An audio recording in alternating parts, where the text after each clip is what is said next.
All right, cool. Let's get started. For everybody out there, so thrilled you're here to join us today. I'm Justin Clifford. I work at Bereave. I'll be your host today. Loss Leaders is a program centered around how companies could, and frankly, we think should, step up when loss occurs in the lives of their employees. And the reason that we do these programs is that Bereave is on a mission to help companies provide the absolute best possible bereavement response when their employees suffer a loss. And in that pursuit, we get to meet incredible people that can bring just so much education to business leaders that are working to build a more compassionate and empathetic workplace. So this is our effort to get them in front of you.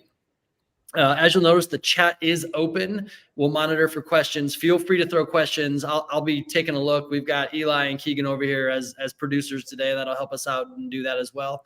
And we'll get recordings out typically by the end of the week at the latest. Excited to bring you an incredible lineup today. Sometimes we do one-on-one, sometimes we do panels. Today is a panel on of kind of a different sort. An incredible lineup. Between them, nearly 5 decades of benefits experience, workplace benefits experience, and we'll let them introduce themselves in a moment. But the reason they are here is really to help you navigate the benefits terrain for 2025. Lots of things happening out there, and we're going to bring them to you today so they can lend you a hand in some way. Susie Goodwin, Sims Tillerson, and Tony Garavaglia, welcome to Loss Leaders. Thank you. Speaking of sirens, construction just started downstairs. It usually starts every time we have a call or a live program. So if anybody's getting any of that feedback, just know that everything here is okay. Just working on a new build out for a new tenant downstairs. Cool. Let's start with some intros. Susie, if you could go first, please. Absolutely. So I represent about 15 years of experience in benefits, have been in benefits that long in some form or fashion, including time in traditional pre-disease health education, as well as fitness. Currently, I'm with Level, which is a platform for customizable spending accounts like LSAs and pre-tax benefits. Can we also throw a quick fun fact in there just to have a little bit of fun with it, since I did? There's never a time where I can lead with this. So yes, I'm going to take you up on that. My fun fact is I am a former Guinness World Record holder. There for a while, I was the fastest half marathon while pushing a triple pram. It's since been broken by some really amazing female athletes, but I share that because it tells you what you need to know about me. I'm a mom, I'm a runner, and I love a challenge. Love it. Love it. And you've run like 99 marathons in your life, or 130 or something like that? 70 something, but. Okay. Cool. Sims. Yep. So I'm Sims. I'm the baby of the group when it comes to experience. I've been in benefits for a decade. Carriers, enrollment firms, been admin firms, startups, everything in between. And I'm currently the head of sales for Blue Raven Actuarial. We're an actuarial consulting company. And we also build custom software for brokers, health plans, TPAs, plan sponsors. Fun fact about me is I was a professional musician for a while. So I play 8 instruments, and you can find my albums anywhere you listen to music, just by searching my name. Nice. That's awesome. So everybody, we'll link to Sims, like at least the this is Sims Tillerson linked to Spotify in our follow-up for sure. Tony. Thank you. Sims, maybe we should have you sing an enrollment meeting or something so people listen. You would be surprised how many times I've gotten asked that when I was in the enrollment. I'm Tony Garavaglia. I'm a senior vice president with Alliant Insurance Services, and I've been in employee benefits consulting for 31 years, consulting to all size groups, primarily large self-funded groups, on all things health and welfare and total rewards.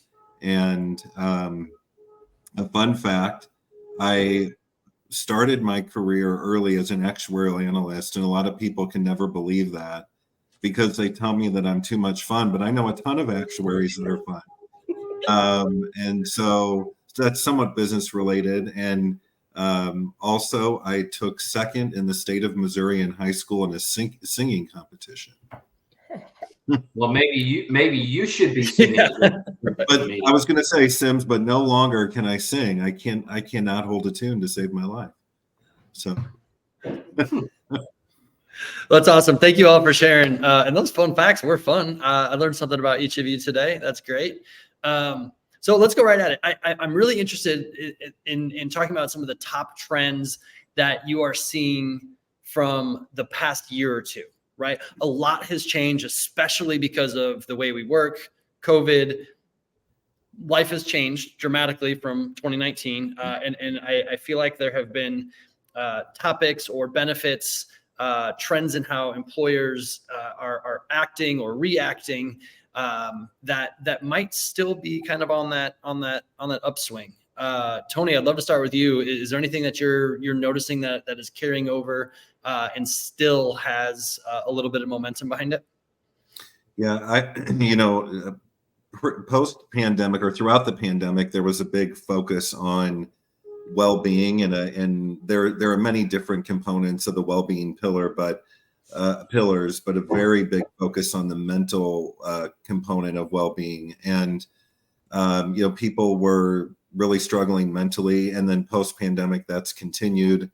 We continue to see in claims data that mental health spend is escalating, and employers are really trying to figure out a way to balance for their different generational cohorts of their employee population, how to meet them where they are in terms of the sandwich generation who are taking care of their aging parents and raising children, and then how to offer total rewards packages that meet the different generational cohorts, but a big focus on well-being and then taking it down a little bit further into mental well-being.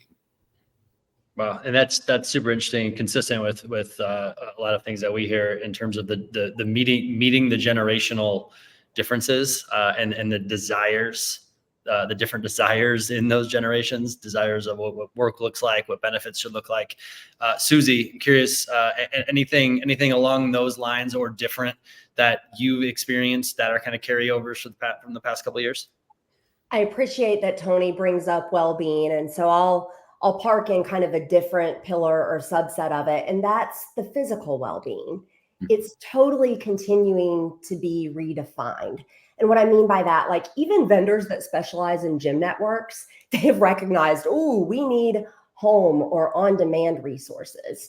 So it's a continuation of employers recognizing, we've got to meet these 5 different generations in the workforce where they are. And fitness isn't necessarily linear. Like this month's Globo gym goer might have an aging parent at home that requires them to move that fitness practice in home. Yeah, that's awesome. The Globo gym drop. That's nice. I like it. So there's definitely mental health. There's definitely physical health that is still trending up. Sims, are you seeing anything different at all? Yeah, and it's to piggyback on the whole person health idea, but category creation to support whole person holistic health has been really interesting to watch for the past few years. I mean, even take you guys, Justin. You're doing category creation right now in the benefits space. Menopausal health is another one that comes up in my mind there. That's a really new entrance to the market over the past few years, and a benefit that has never existed before. But I'm excited to see all of this innovation and this category creation here.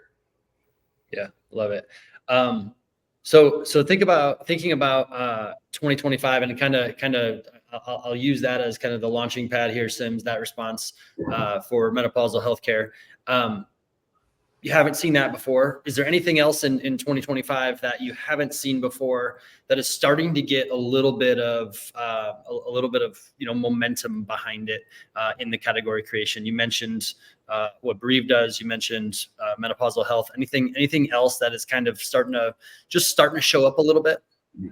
Yeah, the other one that I would mention, it started a lot in COVID, but it's financial well-being, but tackling it in a different way. So if you think about vendors like Sunny Day Fund, for instance, who they're trying to attack financial instability at the source for employees, which will undoubtedly lead to more positive mental health and more positive whole person health. Yeah, that's great. Tony, I'm curious if that kind of aligns with what you're seeing. 100%. When I look at the different pillars of well-being, I often think, I think, and I'm often seeing now more and more clients being interested in offering financial well-being offerings to their employee population, because if you think about the different pillars of well-being, physical, social, mental, financial, that if the financial pillar is is falling apart, that person isn't going to be sleeping well. If they're stressed, they're not sleeping well, they can't be good physically because they're not getting enough rest to go to the gym, or whatever their choice of exercise is. They're not productive at work. Everything starts to fall apart when the financial well-being pillar is crumbling. So I think it was a little bit more taboo a couple of years ago because employers didn't want to meddle in their employees' financial situations. They wanted to throw out offerings like a 401k or an HSA, or now very popular LSAs. But there's a real need, and employees are asking for it. Help me, I'm struggling financially and I don't know what to do. And it's across all income cohorts. I mean, we see, when we look at data from Experian, for example, and we look at average aggregated credit scores within an employer population, we can see highly comp people are taking out hardship withdrawals from their 401k. Their credit scores are not where you would expect them to be. So this touches everybody. It's everyone across every income cohort. Yeah, that's super interesting. And since we're on the fun fact train, there's a fun fact that there is a financial wellness startup in Indianapolis here that are good friends of ours called Your Money Line. So if that's something out there that people are interested, I'd be happy to make those introductions. Susie, I saw you nod your head, especially with the LSA piece. I want to touch on that. But I also want to give an opportunity to answer that same question. Anything new popping up for 2025 that is either surprised you or that you haven't seen before that is starting to gain a little momentum? So you spoiled it. I work for an LSA company, and for those who are not familiar, that stands for Lifestyle Spending Account. It is essentially customizable accounts that can help employers, right, meet employees where they are in these different pillars of wellness. I get to have conversations with teams that are looking at total compensation. They're looking at those total rewards, and we're looking at all the buckets. And in the last month, almost all of them have mentioned social as an area of concern, or they've added it to the traditional pillars that typically included physical, mental, or emotional well-being, as well as financial. I think this is something that we're going to continue to see 2025 and beyond. We're in a loneliness epidemic, and the workforce looks differently, right? Like we're phoning in from different places, many of us working from home, maybe hybrid roles. Organizations look different. And so that connection to local community, connection to others, that kind of health as a checkpoint is really important. And employers are taking notice of that.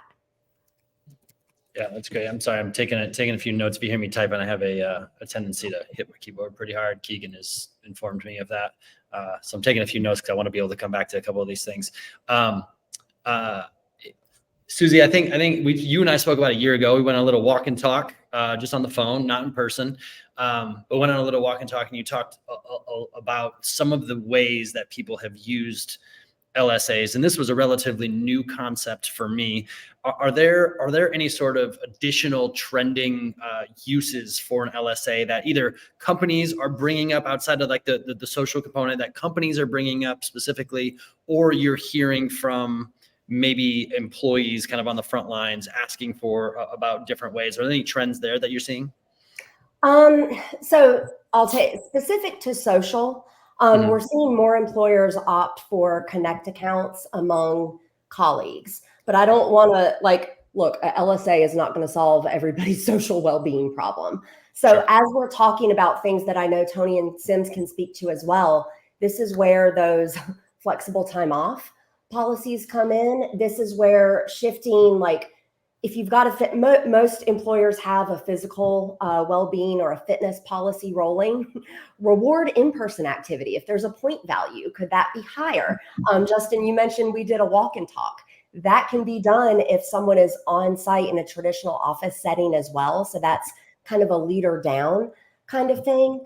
So that's specific with social. I would say with our LSAs, and again, I know Tony and Sims talk to folks all the time. We're seeing a lot of people, they're doing those intentionally broad lifestyle spending accounts that will allow them to kind of consolidate differing programs. So what I mean by that is now instead of your fitness program, you've got a wellness program that allows you to define wellness. Is it out of the house? Is it in the house? Whatever. And it also includes things like financial or mental well-being. Gotcha. That's great. You've all spoken to some level of the need for the attention for mental health, the need for attention to physical health.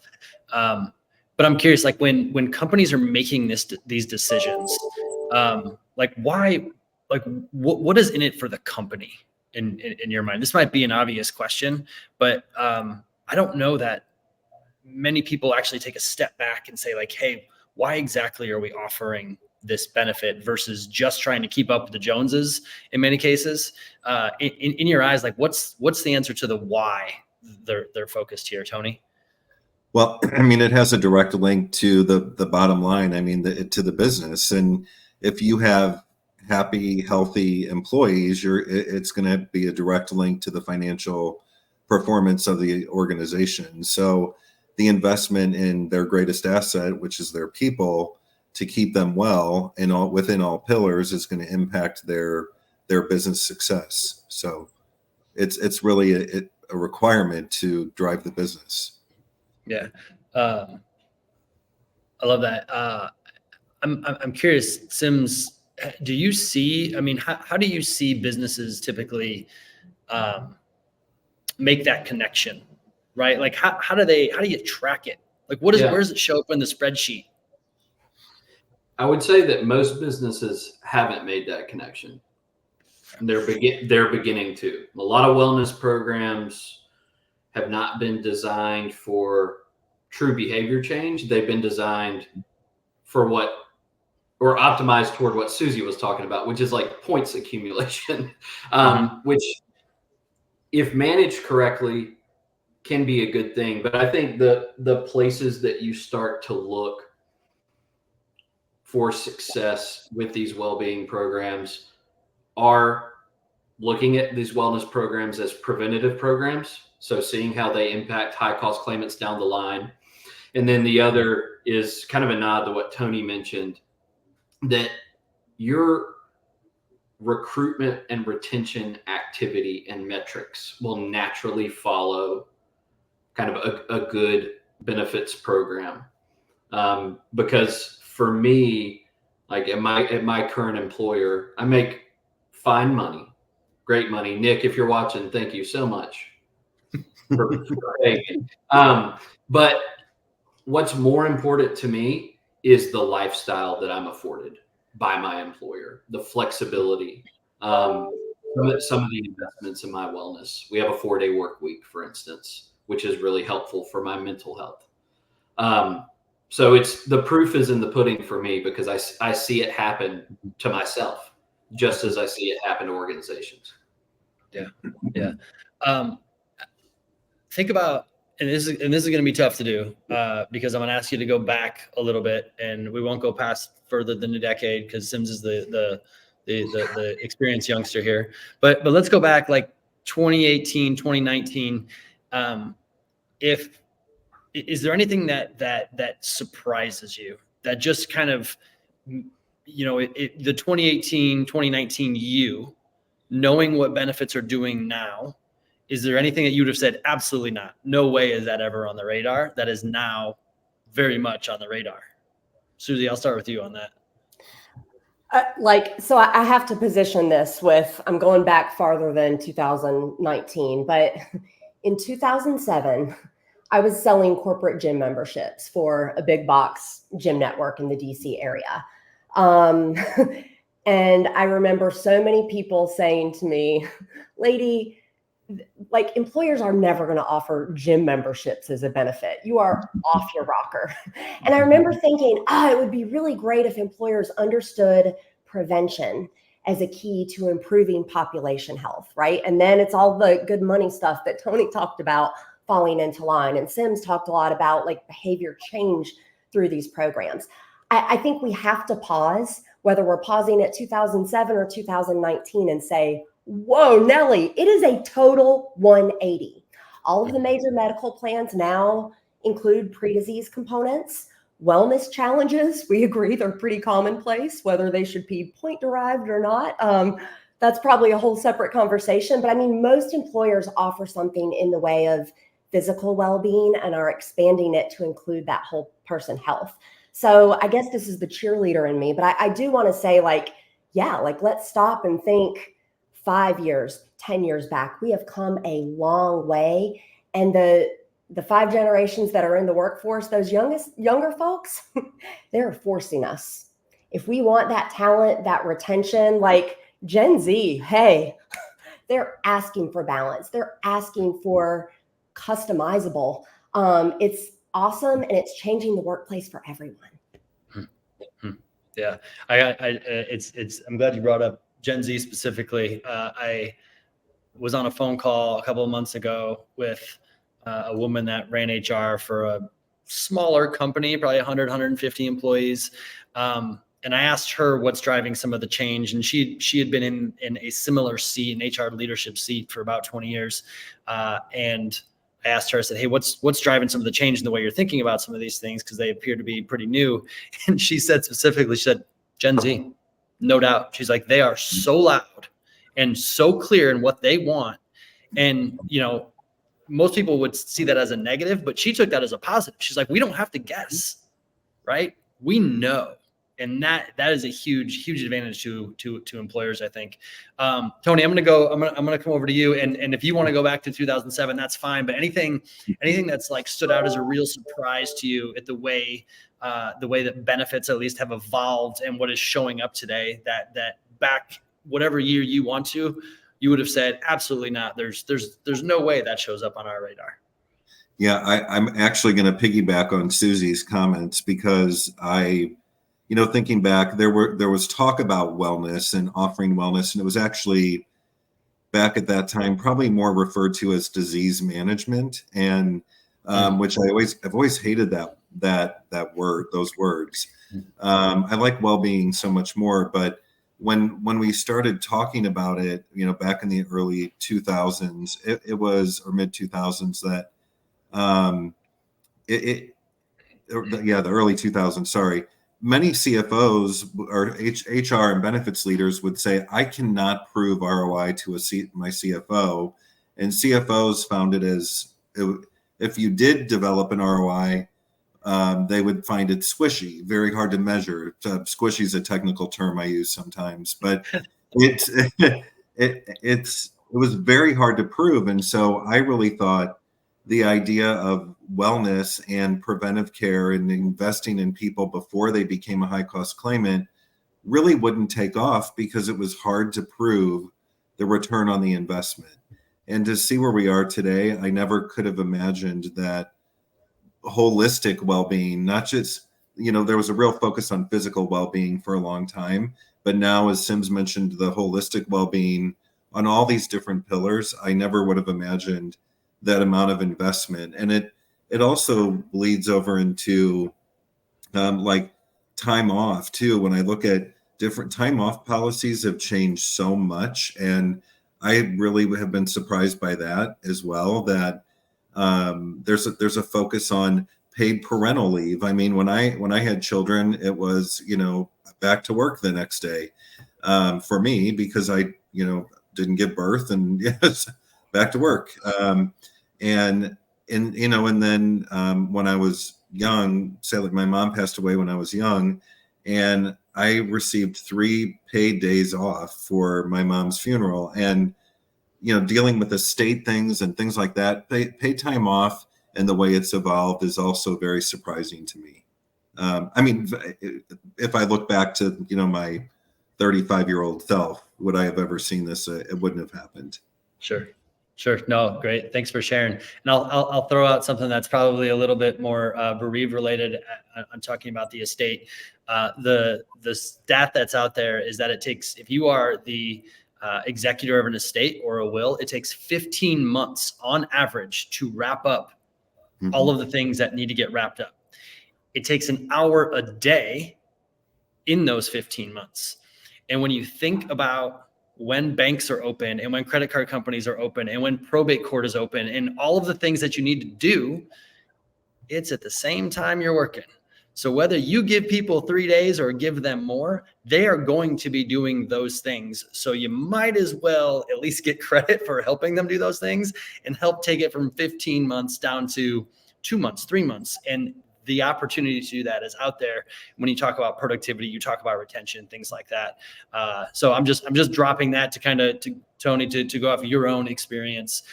Sims, I'm gonna repoint us. I'm gonna go in a different direction here. I'm gonna ask you to take out your crystal ball. I know you own like 3 or 4 of them, so we should be in good shape.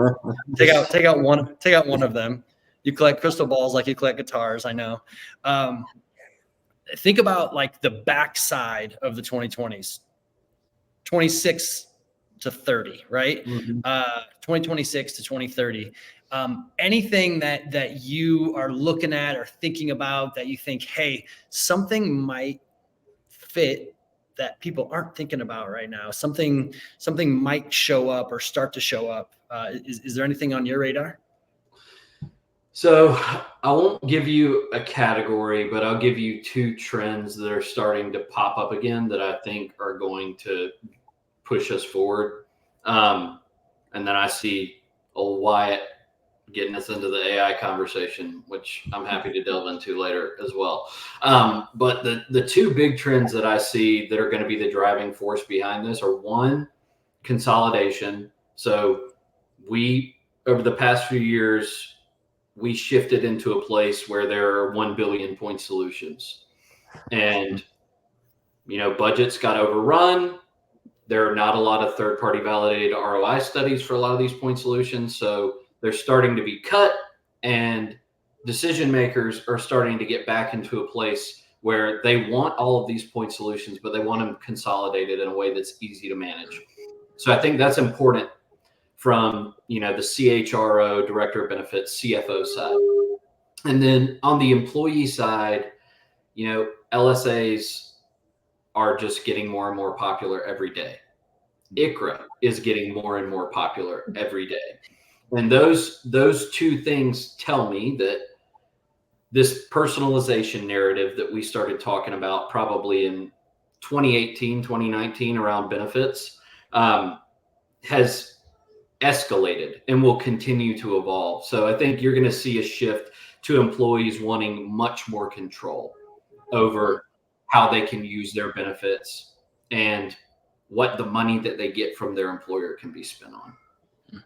Yeah, I love that. Can you, Sims, real quick, just to make sure everybody that is, because we got about 100 folks or so on this call, last I checked, ICHRA, can you make sure everybody knows what ICHRA is? Susie took care of the LSA side. Can we hit ICHRA real quick?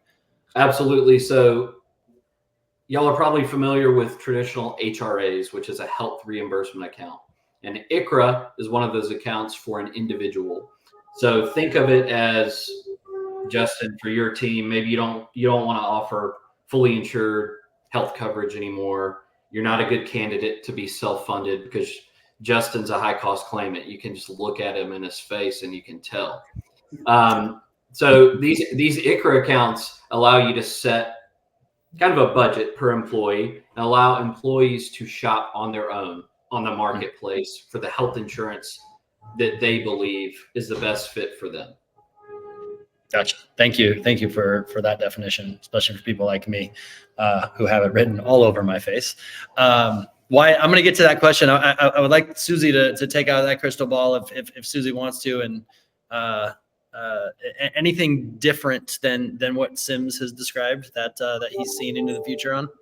I love everything that Sim said. I'm going to get really granular and tell you about one of my favorite LSAs that I've seen, and it's people with disabilities. So it's a people with disabilities account, but it's specific to folks who have those disabilities that can't be seen and are more normalized or easier to talk to or talk about now in the workplace. I'm talking ADHD, sensory processing disorders.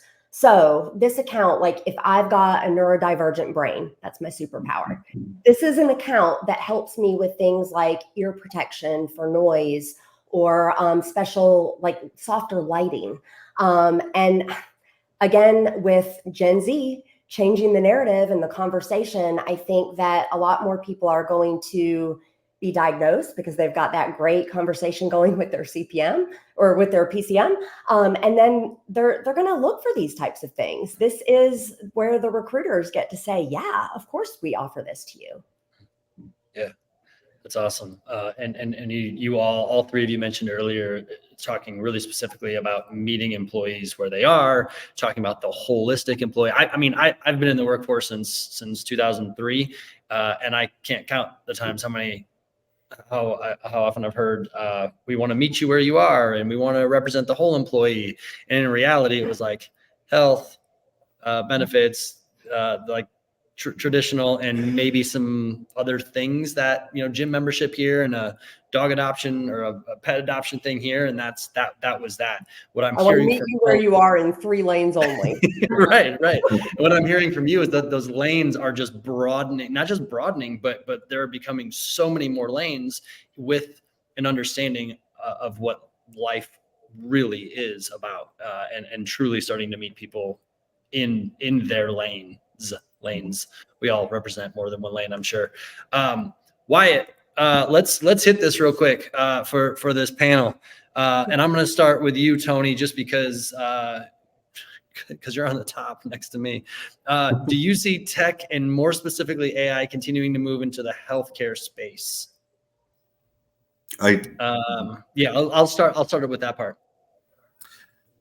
Definitely. It's every single one of my client meetings when we're, having strategy discussions or talking about what's coming down the pike, we're hearing references to AI and, every, not just, and let me take it a little bit deeper and how are we hearing it and what is it doing? And if you are contracting with a vendor that is administering your plan or some component of your benefit plan, that rather than having to call 1-800, help me and you go through multiple prompts, there are chats available that you can have conversations with AI, and it it gets to know you and understand. It knows all the offerings, and I've seen some demos of things like this, and it is mind blowing to me. And I don't know if I'm showing my age, but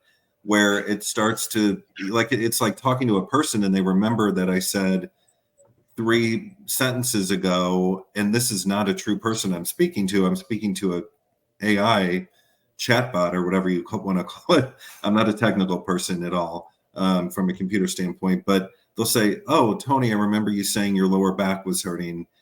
Did you know that through Hinge you can do this virtual, physical therapy?" I mean, it's just, and I said it way in the beginning of the conversation. So it feels personal. It doesn't feel cold. Like when you do those text messages with certain products in the industry, like, maybe an airline, and they're just asking things, and you can tell it's pre-programmed. This feels, AI conversations feel like I'm talking to a real person, and it's amazing. That almost the way you described that, and I think I'm tracking pretty well, but it sounds like it might be some resolution for people to say like, hey, we've got all these benefits, but nobody uses them because nobody knows where they are. Nobody knows that we have them. This sounds like an opportunity for those benefits to be unearthed through conversation. Somebody starts a conversation about one thing and it turns into a conversation about something else that already exists, which is super cool. Sims, do you have an answer for Wyatt here? Yeah, absolutely. Happy to jam about this. So I agree with Tony that the chat bots that are embedded in the largest benefits administration and navigation platforms in existence. So think Alight, think bswift, Business Solver, accolades of the world, those types of groups that primarily are serving Fortune companies. Those have come a long way. But I think what you're seeing right now in our space is everybody wants to be able to say they offer AI, and the easiest way to do that is to integrate GPT as a chatbot. I think that where Wyatt is going is more on the predictive side. So you think about Gradient, they leverage AI for predictive analytics and modeling, and that is the place that I'm interested in watching, because if we have access to that, if we can get some forward-thinking TPAs to buy into leveraging AI, and I say TPAs because all of the carriers are tied to too much legacy technology that would never allow for this. I think you could eliminate a lot of manual processes through that style of AI, and that would result in a better experience for everyone. Yeah, that's awesome. Thank you for sharing that. We've got about 3, 4, 5 minutes left, depending on what we make of it. And this question, I was just thinking about in terms of, I mean, the three of you do so much advising. You've been very generous with conversations with Bereave. You are clearly very generous with the time that you give your clients. It's very, very clear in conversations with you that you're advising and probably doing a lot of that for free because it's the right thing to do at times. I want you to think about buying a billboard. Okay. I want you to advise business leaders. Assume this billboard, right? And it can't say, hey, call me to buy my stuff. Assume this billboard has thousands of executives driving past it each day. And you want to advise them in just one billboard on something to be thinking about so that they can do what you've talked about in supporting this whole employee and thinking outside of just the 2 or 3 or 4 lanes that benefits typically encompasses. What's your billboard say? Give you a second to think about it, and I'm going to just throw Tony right under the bus and have him go first. Okay. I would say, do the benefits you offer your employees? Okay. I'm trying to come up with a slogan. What I'm trying to say is, are the benefit programs you offer personalized to the end user that works for your company? Okay. Are your benefits personalized to your employees? Yeah. Is that gotcha? Okay. So back to the lanes. Like hit the lanes that are the right lanes for your particular workforce. School district might be different than a high tech, fast growing venture backed software company. Yes. Gotcha. Cool. Susie, billboard. All right. My billboard says, talk less, listen more. And I am a Hamilton fan. I am playing on words a little bit, but this is also how Brene Brown answered this question for Tim Ferriss. And I'm going to put a benefit spin on it. I know not everybody is participating in the benefit survey. Okay. So when I say listen, that can happen in a variety of ways. I'm talking about like the data that your vendors or your consultants are providing. To comb through that, you can listen through that. It's the analysis that consultant does. It's the audits that your own benefits team or the vendors that serve you support you with. What kinds of questions are coming in? So there are a lot of different ways to listen to the state of the employees, if you will, but talk less, listen more. I love it. That's just general like life life advice from Susie Goodwin today. That's good. Sims, how about you? I think it's pretty rough of you guys to make me go last. There've been some good responses, but I'll say feedback plus data equals direction. That would be my billboard. Let's run that back one more time. Feedback plus data equals direction. To Susie's point, employees tell us a lot of stuff. They tell their bosses a lot of stuff, but what matters, that matters, but what they do matters even more. And so I think those are if we can marry those two things, benefits teams can have much clearer direction in how they want to build their packages and evolve their packages. It's awesome. Hey, why not? Just because we can, because this is our show, guys. Tony Perky here has a quick question that I'd love to take a stab at before we bounce. I recently saw a survey that said something like 70% of employers are looking at just going to navigation because they can see the savings of direct members to low cost, high quality care. Are you seeing that in the market too? Tony? You know, I hate to say this answer, but it depends on the size of the employer and the engagement in the point solutions. I think there's a lot of vendor fatigue from employers in that they're having to manage so many different vendors. So there is an attraction to some of the concierge solutions or navigation solutions that can be a one-stop shop and direct employees to, you know, a radius of vendor solutions where the employer is only managing that navigation vendor. But many of my clients in particular that have put in a lot of point solutions find it really difficult to unravel them because, you know, for example, they're listening to their employees and their employees are saying that they love these point solutions and they're utilizing them, but there's some vendor fatigue. And so there is interest in navigation vendors, but it really depends on the size and the industry of the employer is what I'm seeing. Great. Thanks for sharing that. We are at 45 minutes after the hour. I know this was so much fun. It's hard to believe we're actually there. This was the most fun of talking about benefits that I've ever had. And I hope we can do it again soon. Can't thank you enough, Tony, Susie, Sims. If anybody's out there listening to this and is like, hey, these guys are great, we will follow up with contact information, at least their LinkedIn, and maybe more in our follow-up as well with this recording. Can't thank you enough, the three of you, for your insight today, your incredible professionalism, your expertise, just wonderful, wonderful stuff. Quick announcement also that in terms of advising and training, that Bereave just added live monthly manager training for our customers. So we hire the expert and your managers get trained. And we're doing this because we keep hearing the need for more manager training. Topics range from burnout to becoming grief and trauma informed, becoming a better listener. We've got 4 sessions already lined up for customers this year. So if you're interested in learning more about becoming a customer and letting our experts train your team, give us a shout.